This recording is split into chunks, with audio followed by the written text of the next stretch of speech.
একটি পরীক্ষা কেন্দ্রের বাইরে হাজির হয়েছে ফুল দিয়ে সজ্জিত বিয়ের গাড়ি। সেই গাড়ি সামনে আসতেই দেখা গেল ভিতরে বসে আছেন বড় কনে। কিন্তু সাজগোজ করে বিয়ের পরেই কেন পরীক্ষা কেন্দ্রের সামনে বরযাত্রীর গাড়ি? এমন কৌতূহল যখন সেখানে উপস্থিত মানুষের চোখে মুখে, তখনই ঘটল অবাক করার মতো সেই ঘটনা। বেনারসি গায়ে নবরূপে নেমে আসলেন নতুন বধূ।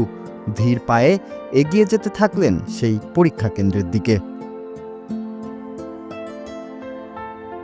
সম্প্রতি সামাজিক মাধ্যমের পাতায় এমনই একটি ভিডিও ছড়িয়ে পড়েছে। সেই ভিডিওতে দেখা গেছে ফুল দিয়ে সাজানো একটি সাদা গাড়ি পরীক্ষা কেন্দ্রের সামনে এসে দাঁড়ালো। গাড়ির ভেতর বিয়ের পোশাকে বসেছিলেন এক তরুণী। পরীক্ষা কেন্দ্রের সামনে গাড়িটি দাঁড়াতেই চারিদিক থেকে ঘিরে দাঁড়িয়ে পড়লেন পরীক্ষার্থী সহ উপস্থিত অন্যরা। তখন গাড়ির পেছনের আসন থেকে বিয়ের সাজেই নামলেন নববধূ। ভিড় ঠেলে লাজুক ভঙ্গিমায় এগিয়ে গেলেন পরীক্ষা কেন্দ্রের দিকে। জানা যায়, সম্প্রতি এই ঘটনাটি ঘটেছে ভারতের বিহার রাজ্যের শেরঘাটি এলাকায়। চলমান 10ম শ্রেণীর বোর্ড পরীক্ষার একটি কেন্দ্রের দৃশ্য এটি। বিয়ে আর পরীক্ষা একই দিনে থাকায় বিয়ের লগ্ন থেকে সরাসরি পরীক্ষার হলে আসেন ওই তরুণী। জীবনের নতুন অধ্যায় শুরু করতে যাওয়া সেই তরুণী বিয়ের সাজেই গাড়িতে চড়ে পরীক্ষা কেন্দ্রে পৌঁছে যান।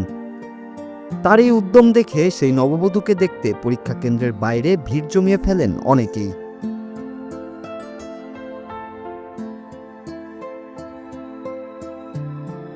ভিডিওটি সামাজিক মাধ্যমে শেয়ার হতেই ওই তরুণীর প্রশংসায় ভাসছেন নেটিজেনরা। বিশেষ করে বিয়ের মতো আবহেও তিনি শিক্ষাকে যে গুরুত্ব দিচ্ছেন, তার সুফল ভবিষ্যতে বহুগুণে তার কাছে ফিরে আসবে, এমন শুভকামনা জানাচ্ছেন সবাই। ভবিষ্যতেও যেন সংসারের পাশাপাশি পড়াশোনা চালিয়ে উচ্চশিক্ষায় শিক্ষিত হতে পারেন ওই তরুণী, এমন সুন্দর মন্তব্যে মুখর এখন সামাজিক মাধ্যম। Nur Raju, Bangla TV, news desk.